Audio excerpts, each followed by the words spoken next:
Welcome to Talking with Tech. I'm your host, Rachel Madel, joined as always by Chris Bouguet. Hey, Chris. Hey, Rachel. What's going on? Not much. I'm excited. You have some things to share about ISTE. Yeah, I teased this during a previous banter that over the summer, late June, I went up to Philadelphia and I got to participate in the International Society for Technology and Education Conference. That is the organization that has published all three books that I've been a part of.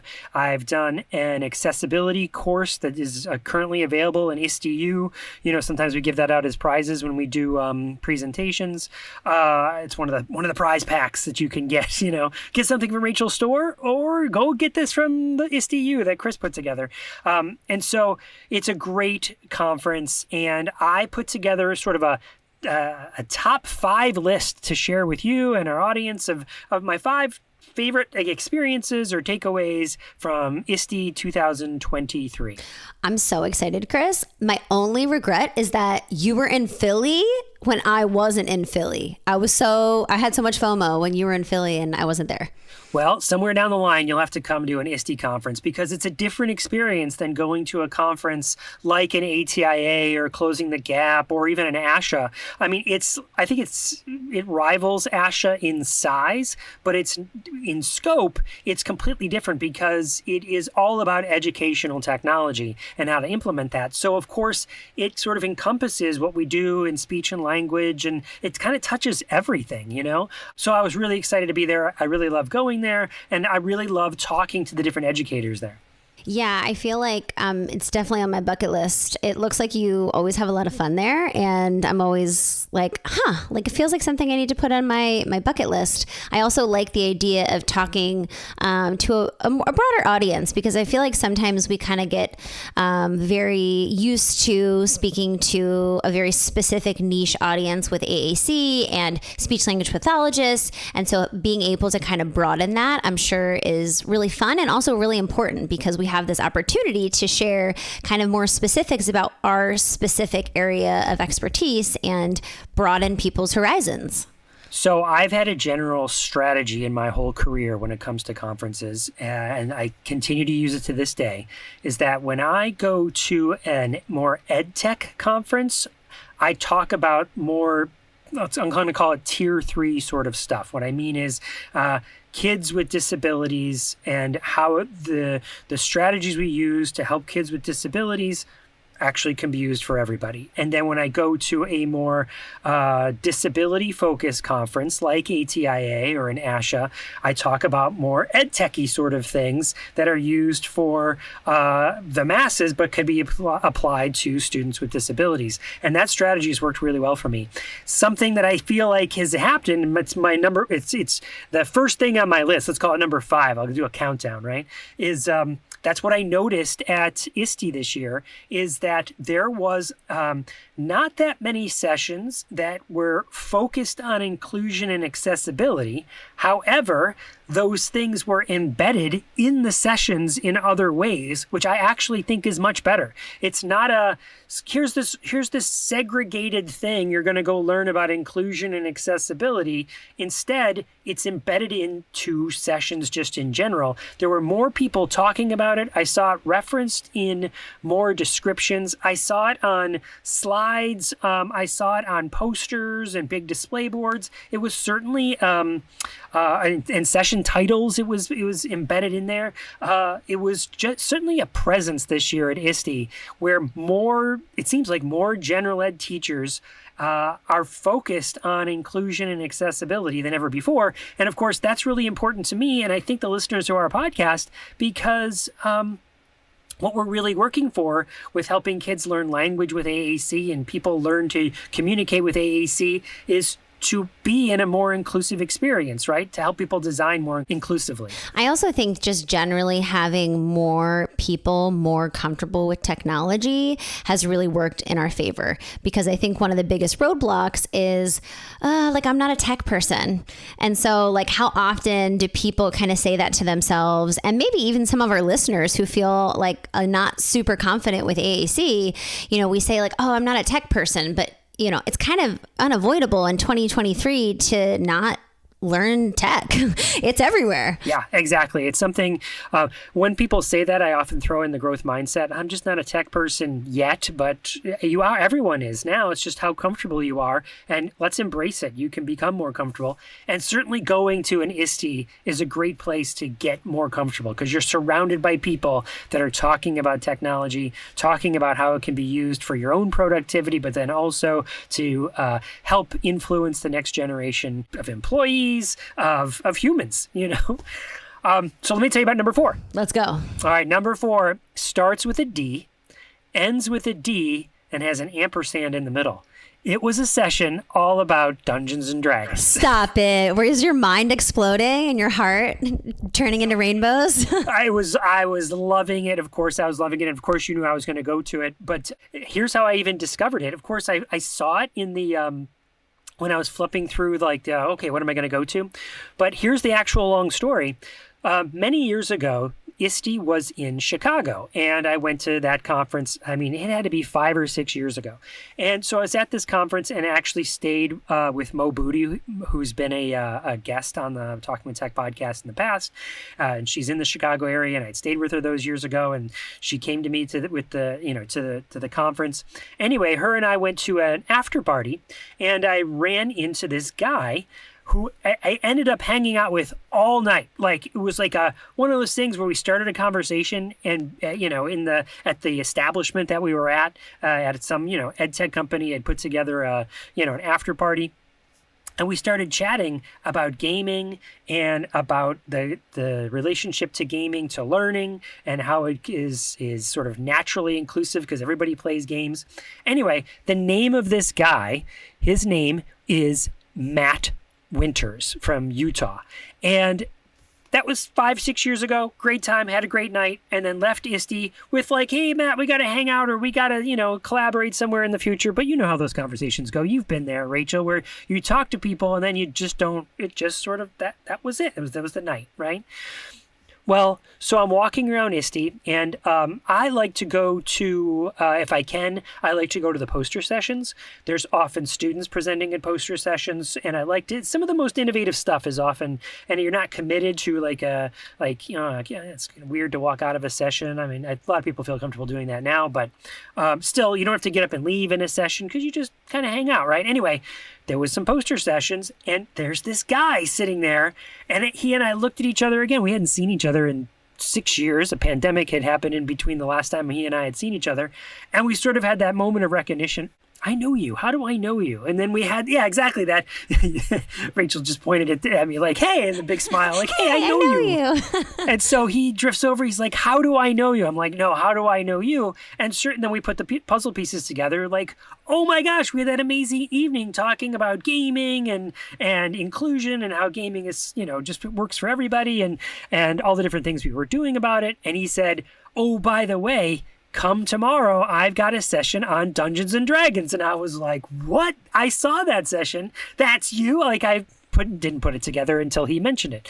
So fast forward, I'm in the session, and I actually sent out a message. So people from my school district were there, and we used a tool called GroupMe to have private little dialogues hey, where are you? Where are you? Let's get together for lunch, that kind of stuff. What are you learning about? So I put out on the GroupMe, hey, everybody, come to this D&D session if you can. And certainly some of my ed tech friends from my school district came to that session, and we were all sitting at the table. But here's what I'm really getting at before people turn off the podcast and be like, oh my gosh, Chris is talking about Dungeons and Dragons again. The style of what they did totally fits with how you and I like to present, Rachel, and to sessions I like to go to. We've said it many times on this podcast that we're not fans of sit and get. There's plenty of different ways we can go and just sit in an experience, watch a YouTube video or listen to a podcast. We like, when we go to an in-person event, to be part of a conversation, to be part of an experience that people put together. And that's what Matt and his colleague Dan, and again, it's Dan Ryder and Matt Winters are their names. They did a few minutes of talkie talk at the beginning, kind of setting it up. Hey, here's what you're going to do for the next hour. You're going to play Dungeons and Dragons. Some of you have played, some of you haven't. But what this is, the name of their session was Dungeons and Dragons in Schools, Communal Storytelling in Classrooms. really it's about storytelling, which is, of course, I know you had just talked about on the podcast how you did literacy intensives, which storytelling is part of literacy. And so here's what this is, this making all sorts of connections. We're going to start with you guys actually playing a game. And so they walked us through how to do that. And then we were sitting at tables, and sure enough, we played D&D. Now, of course, I knew how to do it, so I helped coach other people around it. But there were plenty of people that had never played before and had this communal storytelling experience. And then the last 10 minutes was digesting. Okay, what kind of educational technology, what kind of pedagogical insights, what kind of inclusive insights could you gather from participating in this experience? And then we just started riffing like that. And people left, one, feeling like how they could have this, how they could use it with their kids. They could use it in fact, I saw speech therapists in the session. There were speech therapists at ISTE who, foreshadowing, have been on the podcast, like I've recorded with them, and they'll be in a future episode of the Talking with Tech podcast. So talking a little bit about that, but how they could use it in therapy, how they could use it in their classrooms, how could they use it in schools, and how could they use it to bring people together. So it was just a super fun experience where it wasn't a sit and get, here's how you're going to learn about Dungeons and Dragons. We actually played. And that's how we learn best, when we're engaged and we're having fun and it's creative and collaborative, like, exactly. Not just for adults, also for our kids. So, like, why are we not doing more of this? We need to be doing more of this. Yes. Now, let me tell you about number 3, okay? And then maybe we'll have to stop there and I'll come back for a part 2 at another banter. But my number 3, and I guess they're not in any particular order, there's 3 on my list, is that I went to a demo slam. Are you familiar with demo slams? It sounds familiar, but refresh my memory. Okay, in case our listeners are not familiar with demo slams, essentially what it is you get a group of people, either you've pre-selected people or you invite people during the session to come up to the microphone, bring a device if you want to plug into a projector, and you've got a set amount of minutes to slam down a demonstration. So this was a demo slam where they had pre-selected the people who were going to present. So they knew what they were going to present on. And it was all around my 2 favorite new letters. D&D? Those are my old favorite 2 letters. My new favorite 2 letters. Your new favorite letters. Oh my God, Chris, I don't know. AI. Okay. Got it. AI, noted. So here we are in EdTech conference in 2023. Of course, AI was the giant buzzword, and it was what everyone was talking about, is how you're going to implement this. And what this session was about was people who have been implementing it or been trying to, and they came up and they slammed down some demonstrations of AI tools. And there was one, many of the tools I had seen before, I had played with before, but there was one that I want to tell our listeners about because, again, in context of storytelling, in making Tar Heel reader books, in making adapted stories, something that I think all of our listeners might really like is a particular tool called Block Labs, or Skybox with Block Labs. Are you typing in right now to see how it works? I'm like really curious. I love when you share new tools with me. I'm like, ooh, Skyblocks? It's called Skybox by Block Labs. Ooh. If you do a Google search for that, you're going to see it's a free tool. I don't even know if you have to sign up for it. You might be able to just type a prompt right into it.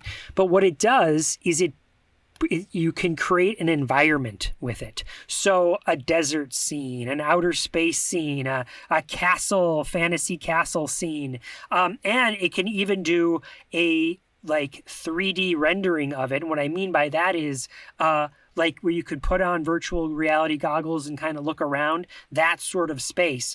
You can be 2D and you can still make it like a, pseudo 3D where you can kind of move around like a video game, like moving through a 3D environment. Super cool for making background images, creating settings, and inviting kids to discuss the settings. So when you are creating stories with kids, they can have background images. Chris, I'm using this right now. Wow. Do you want me to share my screen? Yeah, let me see what you put together. All right. So I just put in jungle with pretty flowers because that's what I wanted right now in my life. That literally looks like your back porch. It does. It really does. But this is amazing. And you know what's interesting? Here's what I'm envisioning, Chris, because I use Canva a lot in my therapy and we make stories on Canva. How cool would it be to then download this and then upload it to Canva and put characters and all the things? That's exactly what I'm talking about, is this becomes your new background image for the stories. So if whatever tool you're using, you take the screenshot, you plop it into Google Slides, to Canva, to whatever, Tar Heel Reader, like I said, whatever you're going to be using, this is a tool that can help you create that. And so I was really blown away because I hadn't seen it before. And there's different options, right? You can have, like many of these text to image generators, you can choose, like if you want it to be artistic or fantasy or steampunk or something like different styles to it to fit, again, the preferences of the learner you're supporting. I love this, Chris. I'm literally like playing around with it right now. I'm not even paying attention to you on our podcast recording. Just kidding. But I'm excited. I'm going to be using this in therapy tomorrow. So I have 2 other things on my list, but let's just tease those for next time. We'll come back and we'll talk to them because we got to get to the interview today with Tiffanie Zaugg. Who's Tiffanie? Tiffanie is an educator that I met back in Iowa, worked in Iowa for many. I think she's recently relocated to Florida, but she's going to tell you all about that in the interview that you're about to hear right now.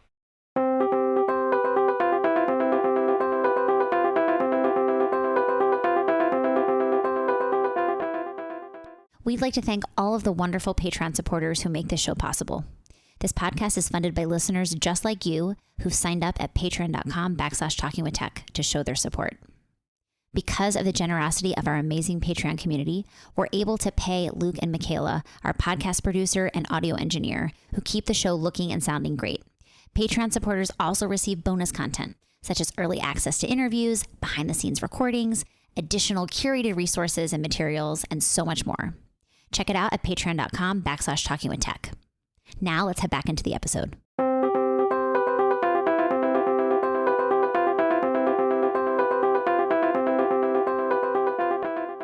Welcome to the Talking with Tech podcast. My name is Chris Bouguet, and today I have the pleasure of talking to Tiffanie. Can you pronounce your last name for me? Because I have to tell you, all the years we've known each other, I've seen it in emails, I've seen it in conferences, but I don't know that I've ever actually heard it spoken aloud. So how do you say your last name? Zaugg. Zaugg. Tiffanie Zaugg. So like I said, Tiffanie, you and I have known each other for many years now, but for those listening to the podcast that don't know you, tell us a little bit about who you are and what you do. So I am actually a PhD student currently at the University of Central Florida. Prior to that, I have been an assistive technology coordinator at Prairie Lakes AEA in Iowa, along with being a special education teacher. I've co-taught, I've taught general ed. I've worked for the Department of Ed as their assistive technology AT team lead. So that's me. Back in Iowa, you mean? Back in Iowa, yes. Mm-hmm. Now, Tiffanie, you know what story I have to tell, right? You know I have to yes. tell. So listeners, many, many years ago, before Tiffanie worked at Prairie Lakes Area Education Agency, right? I got that right? Yes. They were hiring. And I was like peeking over the fence, like maybe the Bouquets are moving to Iowa. And I actually flew out to Iowa, Pocahontas, Iowa. My wife and I did. And we met with the people there. And it was such a wonderful community and really welcoming. And we drove all around Iowa thinking, are we moving? Like I'm from Buffalo originally. My wife is from Boston originally. We met down in Virginia, but we were looking for, potentially looking to make a change. This was this great opportunity. Long story short, Tiffanie, we didn't take the job. Was offered the job, but didn't take it, mostly because it was we were about to start with having little kids, and we were super far. That's very far away. It's a multi-day drive to get there from Boston, right? Where it's about an 8 or 9 hour drive to where we are now. So long story short, we ended up not moving to Iowa, but the person who did get that job was... Well, actually, I came out a couple people after you. Oh, really? I always thought it was you. Okay. No, but it wasn't me. there was a couple people in between when yeah, I can honestly tell you there are people in Iowa were just very disheartened. You know, Christopher Bouguet, Tiffanie Zaugg, I don't know. Well, we would have made a great team if we could have been there at the same time, right? I mean, clearly that's Yes. that's the case. Okay, so let's talk about why we're here today. Besides the history of how we are in Iowa, let's talk about the AAC Facilitators Guide. So this is something you had created and reached out and shared with me, and I was like, "Do you want to come on the podcast and talk about it?" So let's talk all about it. What is the AAC Facilitators Guide? So a little history, COVID gave us a lot of time to think, right? And I'm thinking, why am I constantly going out and doing AAC evaluations, for a lack of better terms, and having the same issues over and over again? And those issues being anything from transition, right? Like, how are we transitioning our students even from that have an AAC device when they have a para, when they have a teacher, when they have a substitute, right? How are we creating, or how can we support the adults in the classroom, not necessarily just the student, right? Mm-hmm. Because we know if the adults are supported, that the students will also.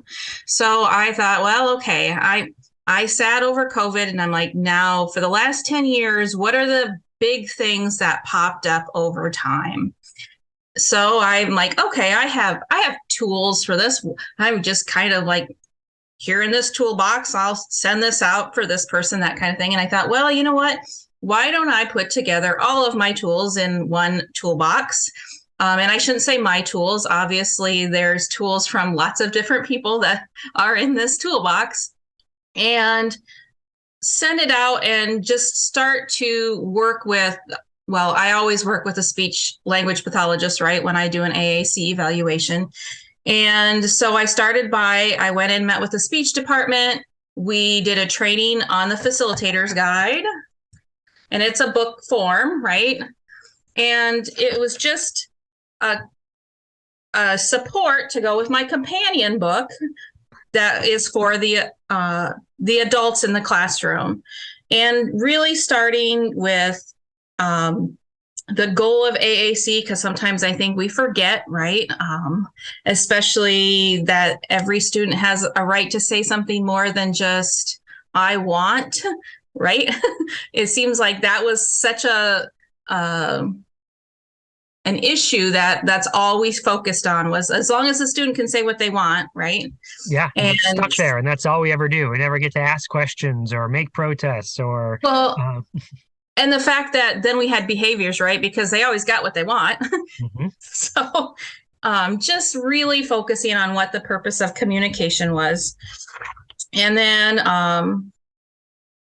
going into the functions, obviously, kind of what we talked about, there's more than just "I want," mm-hmm. and "I need." And then the whole concept of prerequisites for AAC, they're always, well, I need to start with a Big Mac switch.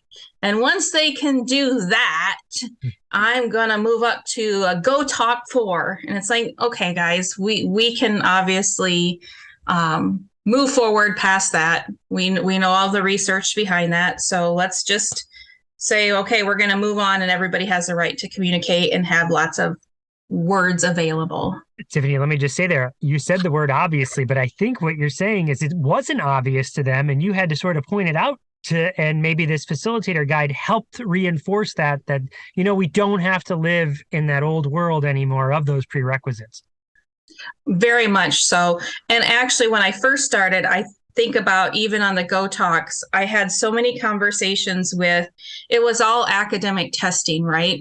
Like the only words on the Go Talk would be red or blue or ball, something that as educators, and that is my background, right? Like I'm a special education teacher. So, our whole purpose is we're going to assess, right? And I felt like that was the whole purpose of any of the students' communication on these devices. And I'm like, now, how would you like it if I talked to you and you could only tell me about assessment, right? Mm-hmm. So how do you get that mind shift change?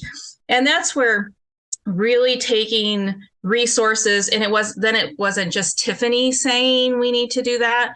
And that's why I liked taking things from the AAC coach and obviously you and all of the experts around AAC and putting it together, because then it wasn't just Tiffanie saying, here are the people. And the reason I liked the why I picked so much of the AAC coach stuff is because she has it facilitated out, right? So she kind of has it spelled out. What do these things mean? And so it just went in tandem. So the speech pathologist got to hear all of that. They walked away with a guide, right? Of here's the tools that then they could go and have conversations back with the special ed teacher, the paras that will facilitate the companion guide. Let me make sure I understand that, Tiffanie. So the speech therapist would hear from you through this professional learning experience, and then they'd leave with the tangible printed guide where they're hearing from. This is sort of a collaborative culmination of other people's work. See, it's not just me. That old expression, you can't be a prophet in your own land. See, it's everyone around the country and maybe the world is saying this. And then they left with this tangible, paper-based, laminated, black, what's the bound, right? Yeah, right. Spiral bound. But when I say spiral, I mean like handmade. You use the spiral bound, the thing that's in all the schools. And so they had something that they could dig into and bring back with. Am I summarizing that correctly? That is correct. That is really what it is. They're spiral bound booklets that with all of the little information in it, the difference between core and fringe and all of those things, and tier 1 vocabulary versus tier 2 versus tier 3. And the thing I really liked about this is the speech language pathologist can go back, and then we actually, anytime we had a AAC request from our AT library, one of the companion then went out with it. So if I went out and did an AAC evaluation with a speech language pathologist, I brought these with me. If there was a request, it automatically went. And then as a team, they could sit down and start to fill out this companion guide with the language that goes along with it and the reasoning behind it, right?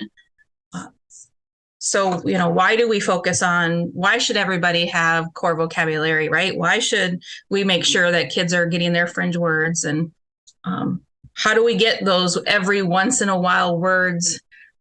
My joke is you brought up Pocahontas, right? And I always use that as an example. For those kids that live in Pocahontas, that's probably going to be a fringe word, right?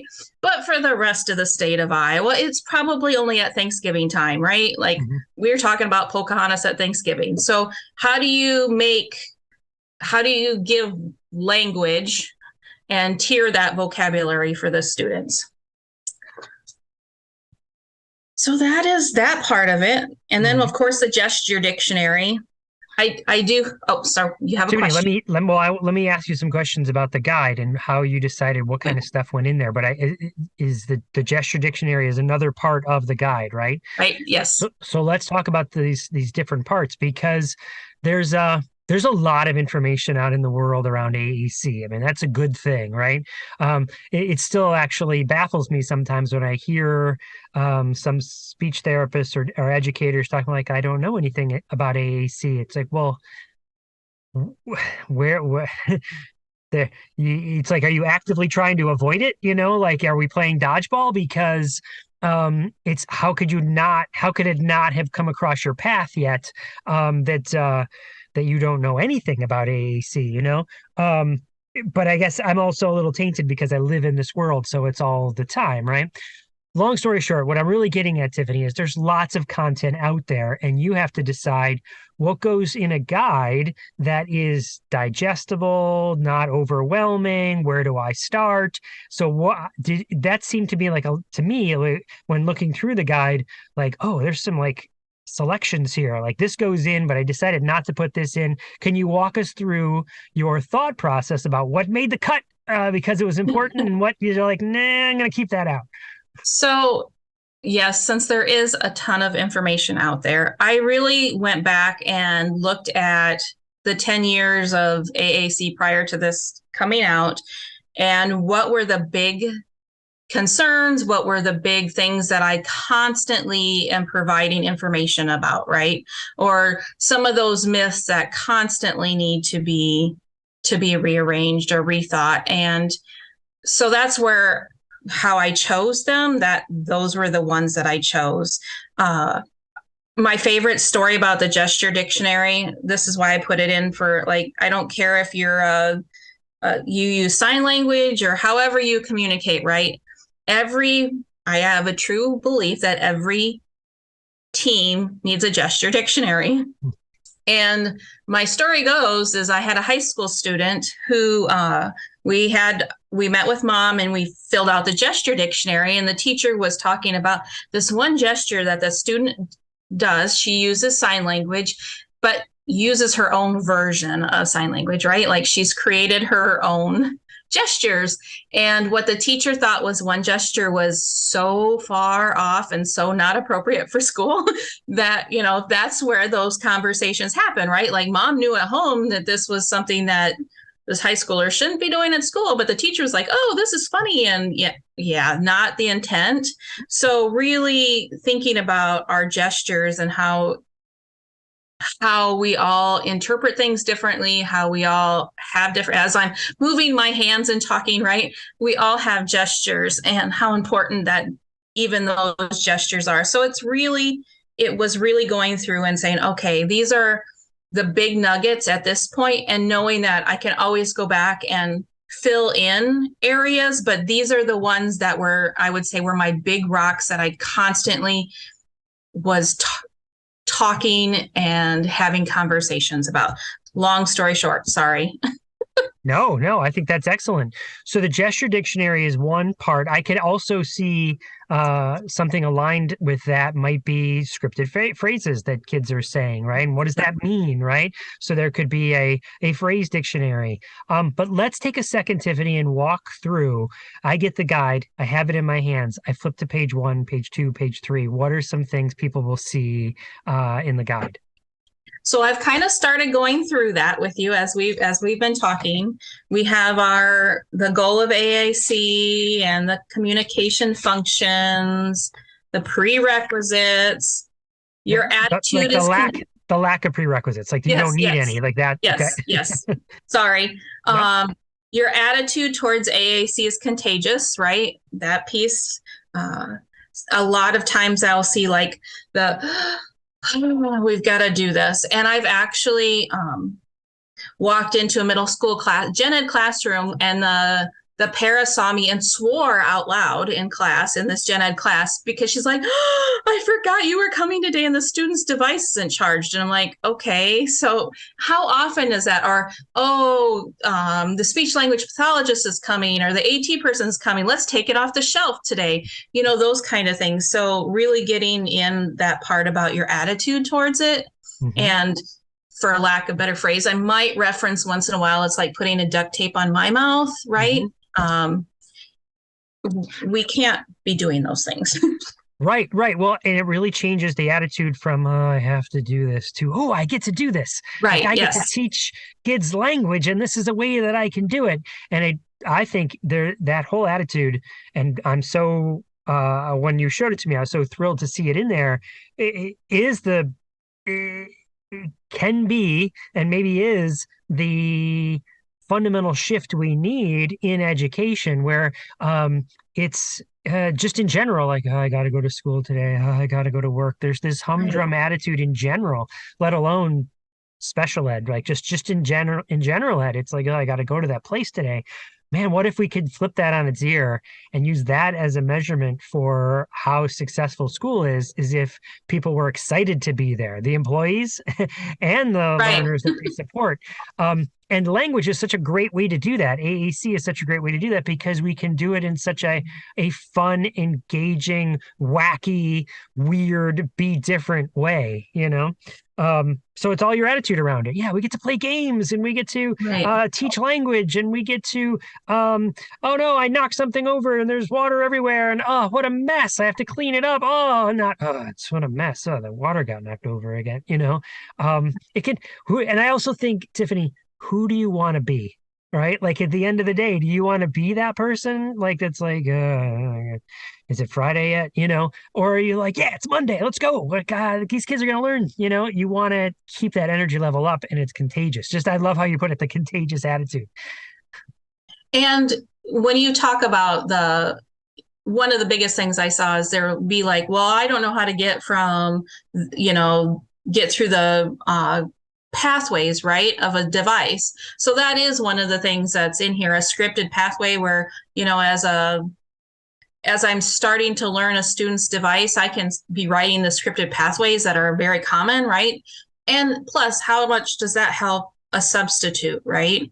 When you're sitting there and you haven't seen a student before and you're like, oh, I don't, and of course we all know that it's okay to make mistakes and we need to model that, right? But if you're constantly showing frustration, your attitude isn't going to be great and your frustration is going to show through to the kids, right? Mm-hmm. So let me make sure I understand that. So the scripted pathway is like, here's some words, and then this is the sequence of words. This is the sequence of buttons you would push to get to that word. And that's sort of what I'm hearing you say is decreases the intimidation factor for an AAC device because to model on an AAC device, because it's a little cheat sheet. It's a hint for the person that's less comfortable. Yes, that's very much it. Over time, that can sort of drift away, right? It's a tool you use to get there, but maybe you don't live there forever because then that intimidation factor goes way down. You feel more comfortable with it, and then you're using the device with more fluency. And the idea behind this is it's a transition companion partner book, right? So as the student goes from, fourth grade to fifth grade, now the fifth grade staff can kind of go through it and be like, oh, this is how that works, or this is the pathway. And maybe we shouldn't switch that button, right? Like just because it doesn't make sense to me. I had one teacher that was just, when they received the student's device, well, that doesn't make sense there, and that's dumb there. And I'm like, whoa, wait a minute here. We understand that it might be not the way we do it, but this is how the student understands it. So we're not, besides we all know about the motoric placement. And that's one thing I talk about, but it's not in here is, when we change, I can sit there with my phone, right? And I can just go with my fingers and not even look, right? Because it's motoric placement. We've released or changed the cognitive load of that. But yet we find it okay to do for students that have AAC. Which it's not okay. Right. So that's probably, if I were to go back and edit, I might find some stuff on that cognitive load and the motoric placement of things, which is really LAMP, right? Like LAMP really does a good job with. Well, right. I mean, LAMP is a great example, but really it's any AAC. It's just how complex that scripted path that you were talking about for any word. Something that to that situation, because I have hear other people express frustration about that too, where someone will want to change where the words are, or because it doesn't make sense to me, then therefore it must be wrong or broken and I need to fix it. And it's okay, I'll say this here on the podcast and I'll say it to you, a couple thousand of my closest friends, but I won't say it to them, that there's a certain level of arrogance there, right? Like, do you recognize that people use these things all over the world, but you think that you know it better, Right. Just think how, like, what are the chances that the rest of the country, the rest of the world has got it wrong, and you're the one who's got it right, And that on top of that, I also use the analogy of a Sudoku puzzle, right? So Sudoku, most people recognize that. I can pull on their background knowledge and I'll be like, when you are doing a Sudoku puzzle and you're stuck, do you ever say, oh, those idiots that made this Sudoku puzzle, they must have printed it wrong? Right? No one ever says that. You think, oh, there's something I'm not figuring out. I must have, the numbers aren't working out. I'll figure it out eventually. I'll maybe even get some help. Well, AAC is much the same way. The people that have spent, these companies that have spent countless hours designing these applications and making micro adjustments and having hours of deliberations and putting thousands of dollars, what are the chances they printed it wrong or that their app is wrong, right? That's not to say that we couldn't make adjustments and make it even better, but the chances are out of the box, it's probably pretty good here in 2023, and you just need to learn it. That's a great analogy. Yes, very much so.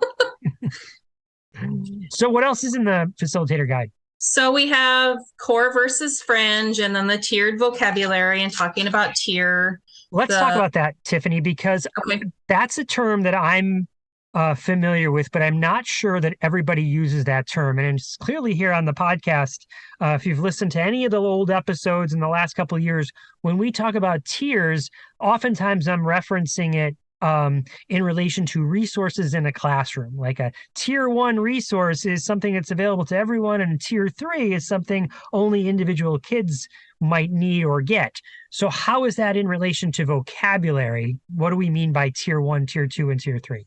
So when I was thinking tiered, yes, as you mentioned, the tier all students, some students, then a very minute student, very top of the tier. But also, if I think about reading strategies, or I'm talking about reading instruction, we talk about tiered vocabulary in reading, right? So I can have this very basic word as a tier 1 that pretty much anybody can read, right? And then I go up and the word gets harder as I go up to the tier. So if I think about a tier 3 word, photosynthesis, right? That's a tier 3 word. How many students are really going to necessarily need that on their AAC device, right? Mm-hmm. And so what are those fringe vocabulary, core vocabulary? What are some of those other tier 1 and tier 2 words that I could use to describe that tier 3 word? Mm-hmm. So I think a lot about, I use the example for the tier 3 is when, as educators, we have, what do I want to say? Like holidays, or it's a certain,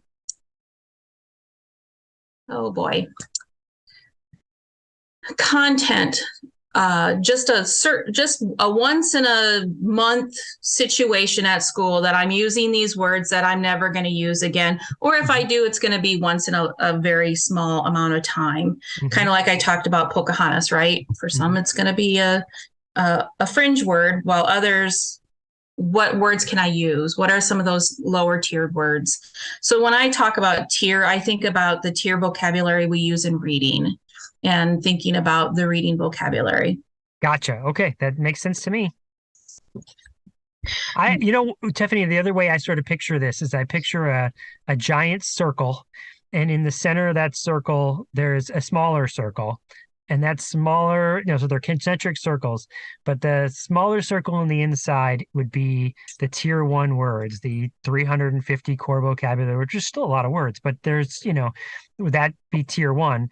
And then the tier 3, if I heard you, if I'm understanding how you're describing it right, is that tier 3 would be way out on the fringes, so it's ultra fringy words, like you said, right. We teach the word photosynthesis, but unless you're a botanist that is going to be using it every day, or, chances are that's not a word. You're going to say it 30 times in your life, so it's way out on that, on that far edges of the circle.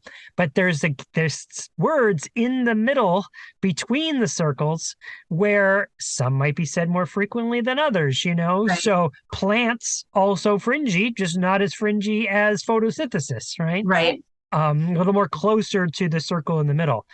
But grow would probably be used more frequently than plants. So that is maybe on the edge of those 350 words, that inner circle. Right. Is that a way of thinking of it? Yes, and then I talk about, or the manual talks about descriptive teaching and how we can use descriptive teaching to teach those tier 3 words, just like you talked about, right? Like sun and green and plant and grow, right? I should be able to come up with that the student's probably talking about photosynthesis if they're starting to find those words, right? And how can we teach those descriptive words to describe? And what a better understanding, right? I think about how cool would it be to have your tag students take those words and put them down to tier 1, tier 2 words for the AAC user? Because if you think about that, that is really taking and seeing if they truly understand a word, right? Tell me more. What's a tag student? Oh, a student that's talented and gifted, or they're you're trying to extend their knowledge, but how can we take students that are have extended knowledge and bring it, for everyone, right?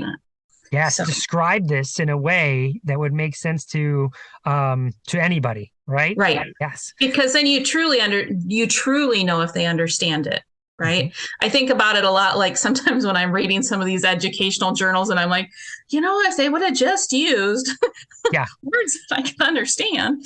But if I don't understand it, then I'm like, okay, just you assume that they know what they're talking about because they're using big words, right? So yeah. I assume they know what they're talking about, but I really have no idea what they're talking about. Exactly. And you asked the question, like, are you writing this to like impress like 9 of your other friends who are going to understand it? Or are you writing it to like actually share knowledge with the world so the understanding grows? Right. Yeah, exactly. So Tiffanie, I've been messing with a strategy around descriptive teaching. So let's talk about it for a second. Okay. Right? So, and I put this in for Patreon supporters ages ago in the podcast for, in our Patreon. But all the rage right now, everything a lot of people are talking about is Chat GPT and AI. Is that happening in your world? Oh, yes. Right. And a tool that a lot of people have access to and that's free for educators is Canva, right? Right. Where it's, everybody knows it's the design creator, right? Where you make all sorts of graphic design. It has a new feature that is text to image. So you type in some text and it produces an image. And I thought, well, what a great way to teach descriptive teaching is if rather than say, a plate of strawberries, what if I try to describe that plate of strawberries and then see if the image comes up in that certain way? Do you know what I mean? I feel like that's an opportunity there. Yes, that is really neat. And I just wrote a blog post that's talking about Chat GPT in aspect of reading supports, right? Like being able to say, hey, can you write a summary for me on Chat GPT? And it gives me a summary of a grade level text, right? Now I can look at the text complexity with the text compactor. And if I need to summarize it some more, rewordify to change the text complexity and the text compactor if I need it smaller. So you just think about how you can take grade level content, right? Because all students are to have access to that. And now we can take the same content in a copy and paste format really quickly. So sorry, that's a whole nother conversation. No, well, I think it's a great tangent to go on because I think the other thing, so 2 thoughts there. One, what I'd love to do is marry that with the strategy of listening to text read out loud. So when I'm trying to decode, I can have the summarized version, but when I'm listening for all the rich vocabulary, I can listen to the longer version, right? So it's a marriage of 2 strategies. And then the other thing I want to say about ChatGPT is I wonder if we took that article that we were talking about that only 9 people understand and written in this really super techie tier 3 language. Hey, ChatGPT, can you explain this to me. You know what I mean? Right. If it then wouldn't explain it to me like I was in sixth grade, okay, now I understand it. I wonder if that's another application for that. So I have played a little bit with that. And sometimes that Chat GPT doesn't have access to that article. Mm-hmm. So I'm assuming over time that's probably going to change, or will it change when some of those are paid subscriptions? Yeah, I bet. Anyway. Great stuff. I love how we're brainstorming about future technologies. Back to the guide though. So Yes. Here's descriptive language. What else? So we talked a little bit already about the gesture dictionary. The next thing I have is salient feature dictionary. And I actually remember this. I was sitting at Closing the Gap in a session on cortical visual impairments and AAC. And they're talking about, how we need to describe the image. And I'm like, I haven't seen anybody do that. Like, I just see them point to the picture of something and that's their modeling. Why aren't we teaching those images, right? And you might be like, oh, Tiffany, we've been doing that forever. No. I think it's really good to point it out. Because, so I use the example of the green go arrow, right? Like the arrow is pointing to the right and it means go and it's green. Well, for some kids, or is it all that's the circle? Oh, no, turn is a green circle with arrows around it. Well, if I was, I can't just assume that I'm understanding that means turn just right. Because. So the salient feature dictionary is really something I borrowed from the world of CVI and said, okay, we need to start describing some of those really abstract images. And let's be honest, there's a lot of core vocabulary words that are abstract images, right? Mm-hmm. So we need to be instructing. So how are we going to describe that? And what is the definition? So it's just really simple, and it's just our way to continue to build that vocabulary and that picture understanding instead of just by osmosis of you pushing picture turn, and I'm like, okay, let's be honest. If we talk about wait time and all of that, right? If I have a student that takes a little longer, I've already maybe gone on to go, and they think that go means turn, and so just the importance of making sure we're teaching the icons or the pictures instead of just assuming that pointing to them equates learning them. A great strategy I learned for that to really illustrate that to people during professional learning, and maybe you do this in some of your professional learning, is to hide the text. So, and now guess what this is? I don't know. Is it turn? Is it twist? Is it move? Is it rotate? I don't know. There's lots of different things that could be. Is it circle? Is it, there's lots of different. And so then let's move on to the next image. What do you think this one means? And there's 9 different words that it could be. It's like, that's why we have to teach what the symbol is. And then your idea there that you said you borrowed from the CVI training is let's teach the salient features of that image. Makes so much sense to me.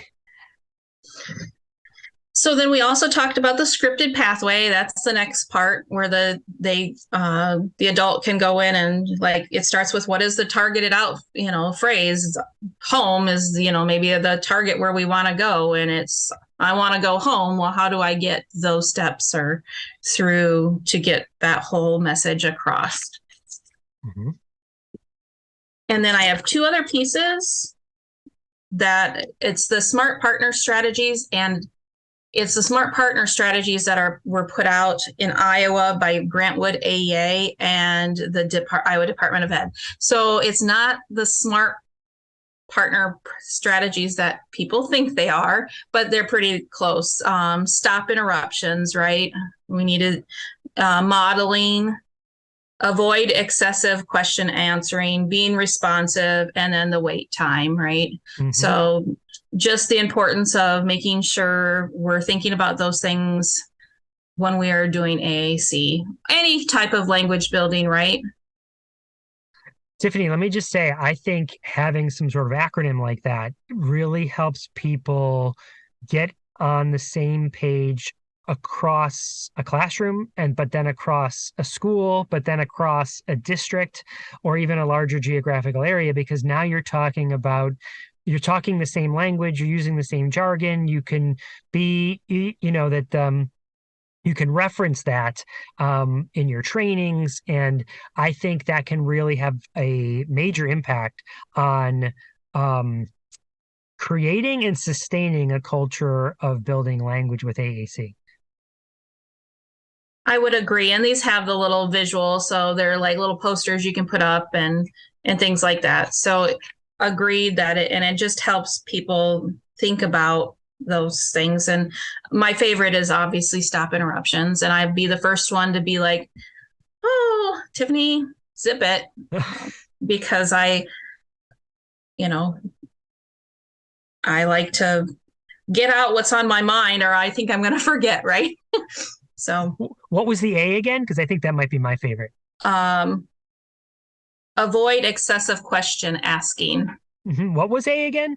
What was A again? What was A again? Right? Like it's, but I think that is something that could really move the needle in a big way too, is if someone just observed and counted the number of questions you asked, and you go, okay, can you try and ask 25% less questions and make 15 or 25% more comments?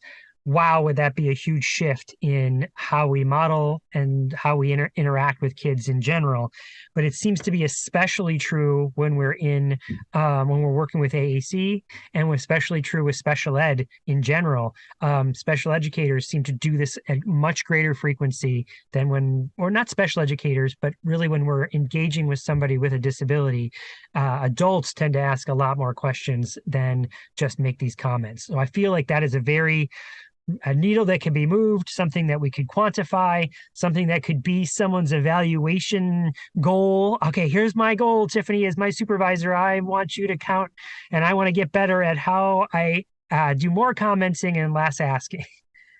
Well, I'm chuckling to myself because I am currently watching some videos, tagging videos, and not for AAC use, but I felt so bad because the teacher was asked a question, and then it was a little while later, and she was getting ready to ask another question, and the student raised his hand, and she's like, I haven't even asked the question yet, and started like belittling the student, right? Because she hadn't, and I'm like, the student's probably answering the last question you asked. Like, where's your wait time? Where's that? So I just like, okay, I know that's not the purpose of this, but I might have to point this out just because it's one of those. Yeah. I just felt bad for the student because that I think all of them are so interrelated to each other, right? The wait time, asking questions, the interruptions, they're all so interrelated that if one falls apart, they're all going to kind of trickle, right? Yes, and vice versa. If one improves, it's like, oh, you know what I did there? I jumped in and I asked a question. I didn't give enough wait time. I need to give more time, right? Like when your mind shifts and you know that you're targeting these things because of the smart chart that is up in your room, then you're like, oh, okay. The whole thing shifts from it shifts in a positive way.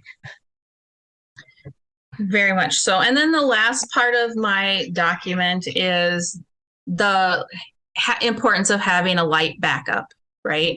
So for the student whose device was not charged, a light backup, where was that at? And then at the bottom also is we have a lot of students that are using iPads, right? And then they transition to the next teacher. Well, what was the Apple account, or the tech person left, and whose name is it in? When was it updated?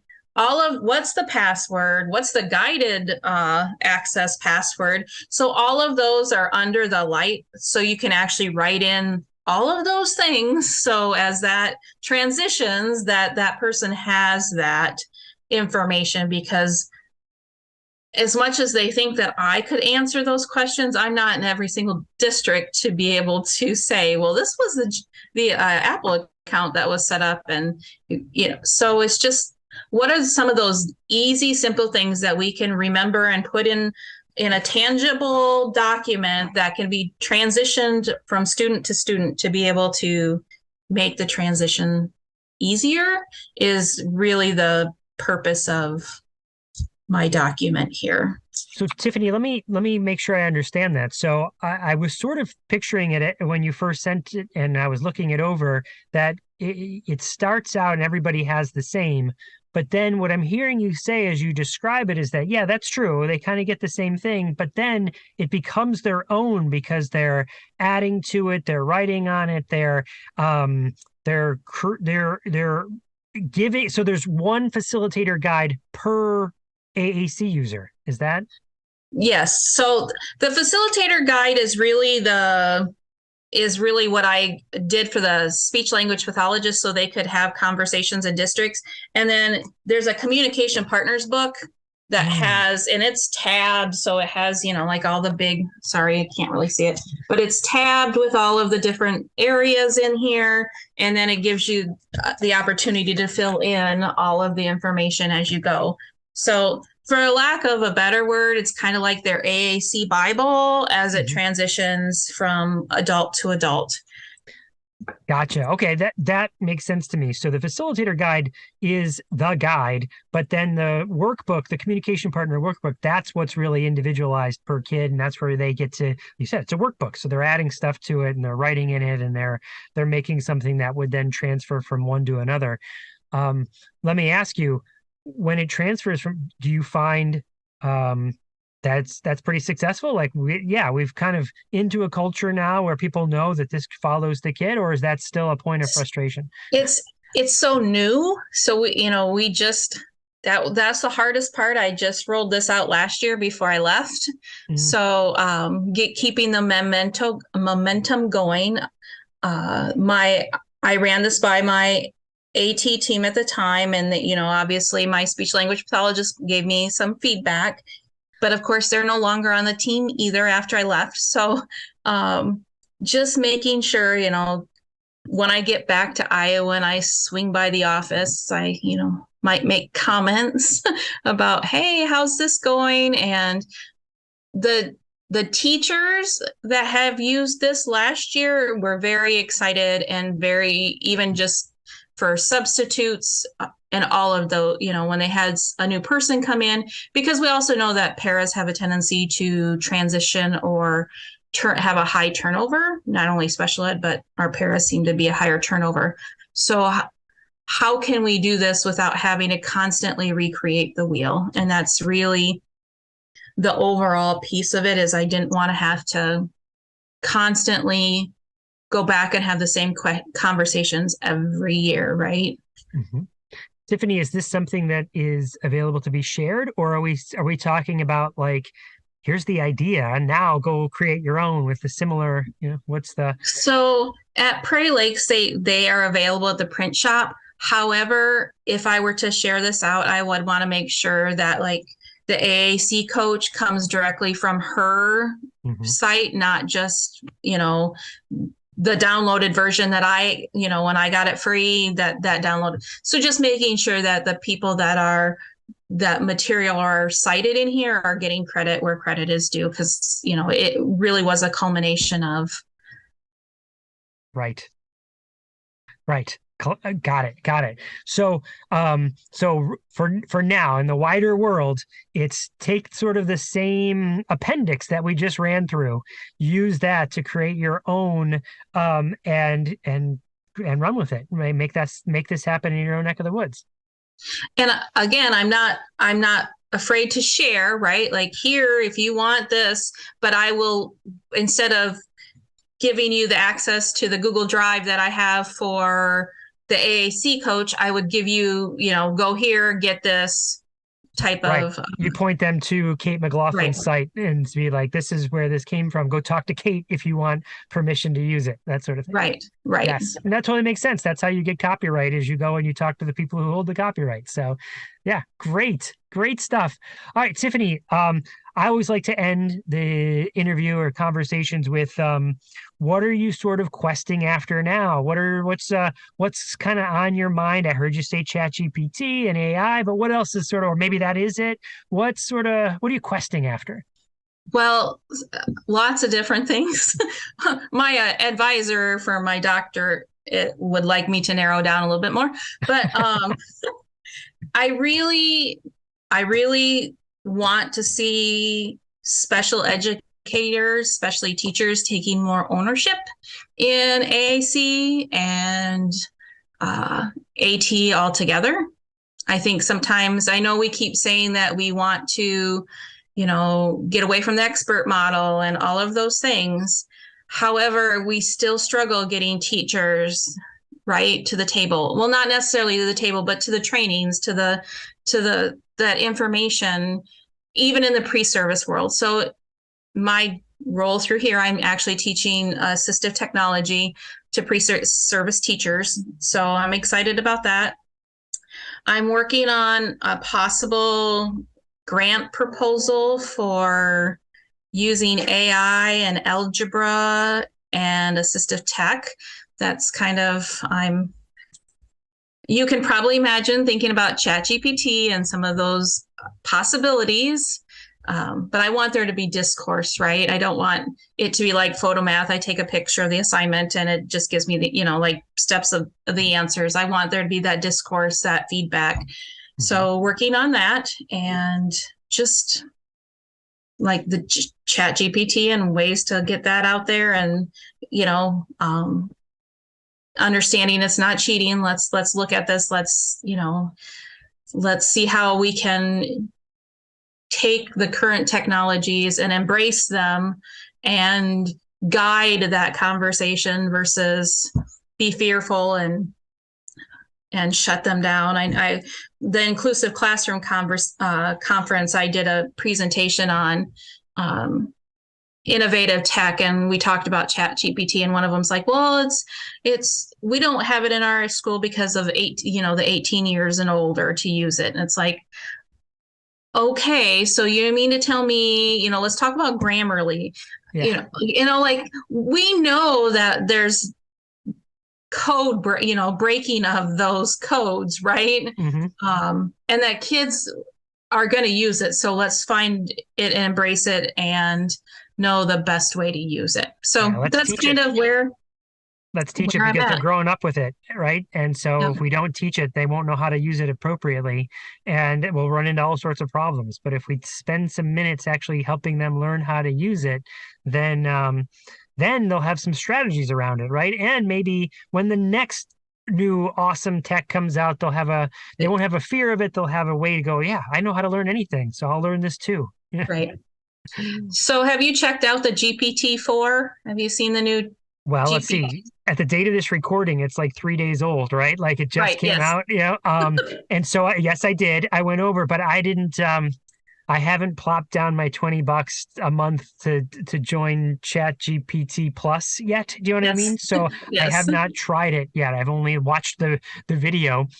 I did. This is kind of funny, Tiffanie, because I was texting some other of my friends that are interested in it, and I watched the video around ChatGPT 4, and I was like, okay, there's a guy using like a 3-ring notebook writing on paper, and I noticed some other just real that they were talking about how they're integrating with Microsoft, but they all have Apple laptops on their computer in the video. I was like, those are interesting points that I don't know, that just I found interesting. So have you played with it? Did you plop down your money and you start? No, I haven't plopped down the money yet. I keep reading and articles that are coming through, about people's interpretations of them, and I'm curious to see how. I know that it didn't get put in, but the text to video is something that they're trying to work for in the future, and I'm really curious as to what that's going to do and what's that going to look like. Because obviously the text to picture. Yeah. I use text-to-picture a lot in some hobbies that I do. I'm a big Dungeons and Dragons player, so I'm like, I need a silver dragon that does blah blah blah, right? And so I go and I play with it, and what I've learned with that is there's a skill involved in getting better at asking it the right prompts, right?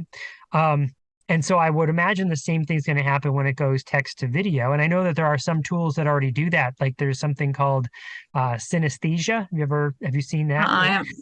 So what that is it creates this sort of very human-like avatar. I guess that you can choose what your avatar looks like, but then you type in your script and this avatar talks and it looks like a human, like just saying your words that you typed in. And in some cases, I think it's so good, you wouldn't know that it's AI, so that's just one tool that I know about. And that's a different one because there's a whole suite of AI tools that are doing this. Right. So it is super exciting, the time. And I wonder a year from now, 2 years from now, where this will really take us. So have you checked out there's an AI for that? No. There's a website called There's an AI for that, and it gives all sorts of different AI tools and what it's for. So you'll have to give that a check. Oh, absolutely. I'm going to go check it right after this interview. All right. Well, Tiffanie, this was super, super fun and engaging. And thank you so much. I think you've got a great resource here that people can, a framework they could follow to create their own AAC Facilitator guide. So thank you for sharing. Thanks for having me. Always a pleasure. Best luck with the doctorate. Thank you.